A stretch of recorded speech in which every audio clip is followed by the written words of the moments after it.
El Consejo de Seguridad de la ONU se ha reunido este lunes para discutir las amenazas a la paz y la seguridad internacionales provocadas por la situación en torno a Ucrania. La propia celebración de esta sesión provocó discrepancias dentro del organismo.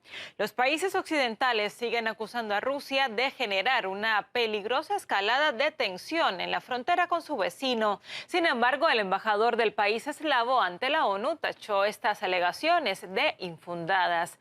Nicolás Sánchez O'Donovan con toda la información.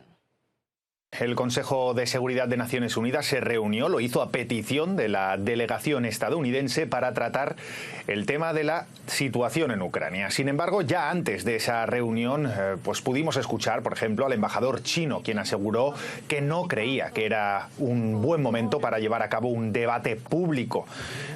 Aseguró que no es el formato correcto para abordar este asunto, ya que China apuesta por los esfuerzos silenciosos y no por añadir más leña al fuego con lo que denominó diplomacia de micrófono. Escuchemos ya sus palabras. Estamos en contra de una reunión pública. Este es realmente el momento adecuado para pedir una diplomacia tranquila con más esfuerzos diplomáticos en vez de una diplomacia de micrófono de confrontación pública. Y esa es también la preocupación de muchos miembros del Consejo. Ahí escuchamos las palabras del representante chino. En la misma línea se mostró el representante ruso, Vasily Nevencia, quien también comenzó su intervención asegurando que las acusaciones contra Moscú no tienen fundamento y que no entiende cómo Estados Unidos considera una amenaza que Rusia despliegue sus tropas en su propio territorio. Para el diplomático ruso, esta reunión no es nada más que diplomacia de megáfono.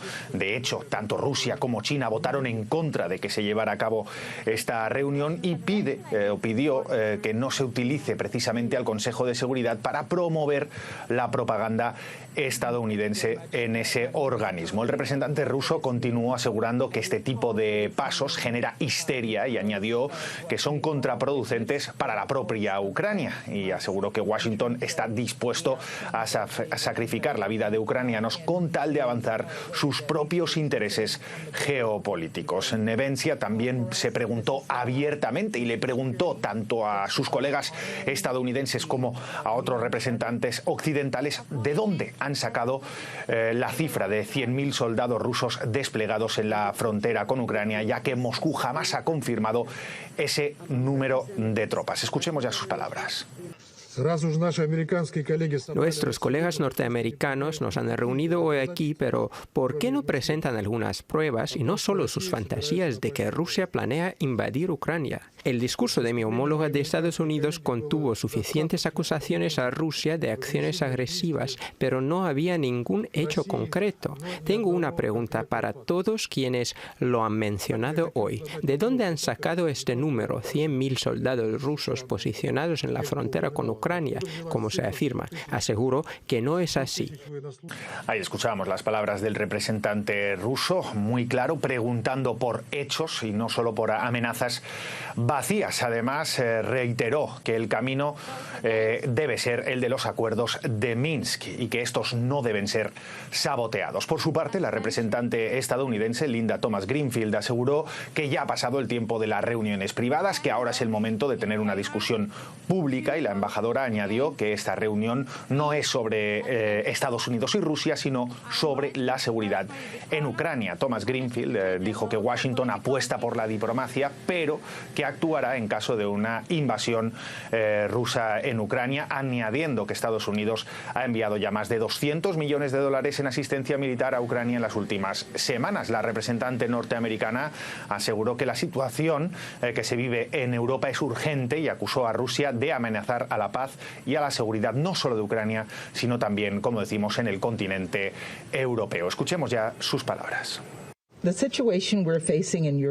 situación a la que nos enfrentamos en Europa es urgente y peligrosa, y lo que está en juego para Ucrania y para todos los Estados miembros de la ONU no podría ser mayor. Las acciones de Rusia golpean a la propia Carta de la ONU. Esta es una amenaza a la paz y la seguridad tan clara y consecuente como cualquiera pueda imaginar. En la misma línea se mostraban los representantes del Reino Unido, también el representante de Francia, acusando a Rusia de ser una amenaza para Ucrania, pero de nuevo sin presentar esas pruebas que pedía el representante ruso. Eso sí, ambas delegaciones también dejando abierta la puerta al diálogo. Por su parte, escuchamos también al representante de Ucrania, quien agradeció a Estados Unidos que propusiera esta reunión y recalcó que el despliegue militar ruso en la frontera con Ucrania es una seria amenaza para su país, asegurando también que Ucrania hará todo lo necesario para defenderse y que tiene el derecho a elegir sus propios acuerdos en materia de seguridad y que así lo hará. Pero más allá de la diplomacia que se lleva a cabo en la sede de Naciones Unidas en Nueva York, hemos podido también escuchar al líder de la autoproclamada República Popular de Lugansk, quien aseguró que el material militar enviado por los países occidentales acaba precisamente utilizándose por Kiev en Donbass. Los países occidentales envían diariamente decenas de toneladas de armas modernas a Kiev. Para el resto del mundo esto se presenta como una ayuda a Kiev para la defensa contra la agresión rusa, pero en realidad es la participación de Estados Unidos, Reino Unido y sus aliados en el conflicto entre Kiev y Donbass. En un día o dos las armas traídas aparecen en la zona del conflicto y pueden usarse en la guerra civil de Kiev contra la población de Donbass. Así pues, como hemos podido escuchar, diferentes ángulos, diferentes propuestas. Recordemos que el próximo 18 de febrero hay programada una reunión anual para tratar esa delicada situación que se vive en Ucrania. Profundizamos en este asunto con el analista internacional Aníbal Garzón en directo. Muy buenas, Aníbal. Gracias por estar con nosotros. ¿Cómo se puede interpretar la postura de Estados Unidos, que ignoró el Consejo de Seguridad de la ONU en otras ocasiones y, sin embargo, convoca al organismo para analizar el tema de Ucrania y pedir explicaciones a Rusia? Bien, un saludo, gracias por la invitación. Sí, justamente, no olvidemos, Estados Unidos en febrero del 2003 ignoró, ¿no?, todo lo que era el resultado del Consejo de Seguridad de la ONU respecto a la guerra de Irak, donde tanto Francia, ¿no?, como Rusia, como China se opusieron en todo momento. Los únicos apoyos que tuvieron fueron del Reino Unido y la mayoría de países, ¿no?, los que son no permanentes del Consejo, también se opusieron. Entonces, en ese momento se vio su postura unipolar, ¿no?, para el tema de hacer injerencia en Irak. Vemos cómo justamente 20 años después intenta Estados Unidos, ¿no?, dándose la imagen de, olvidando esa historia, dándose la imagen de que respeta la diplomacia internacional y quiere hacer ver que está yendo al Consejo de Seguridad de la ONU para criminalizar en todo momento a Rusia y generar lo que es esa batalla diplomática. El hecho diplomático y mediático son diferentes estrategias que está llevando a cabo Estados Unidos. Uno son los medios de comunicación y ahora es exactamente, tanto como decía Rusia, como decían los mandatarios de Rusia y los mandatarios de China, lo que es la diplomacia del micrófono o del megáfono. El hecho de utilizar estas estructuras que las primeros que lo violaron, volvemos a decir, fue Estados Unidos en el 2003 y ahora pretende hacer, ¿no?, de que es el defensor de los derechos humanos y lo que es la multipolaridad en referencia, ¿no?, para boicotear y bloquear en todo momento en la que es la comunidad internacional a Rusia con el conflicto de Ucrania. Y eso es lo que estamos viendo ahora mismo en esta institución. Por lo tanto, es una reunión con doble filo. El hecho de que no está utilizando Estados Unidos en el fondo el Consejo de la ONU para llegar a un consenso con Rusia y posiblemente también en este caso con China, que está en el panorama internacional, sino justamente lo contrario, lo que está es criminalizando a Rusia y por lo tanto no es el Consejo o el consenso, sino es llevando a cabo un bloqueo respecto al país ruso. ¿Qué se puede esperar entonces del encuentro planeado para el mes de febrero?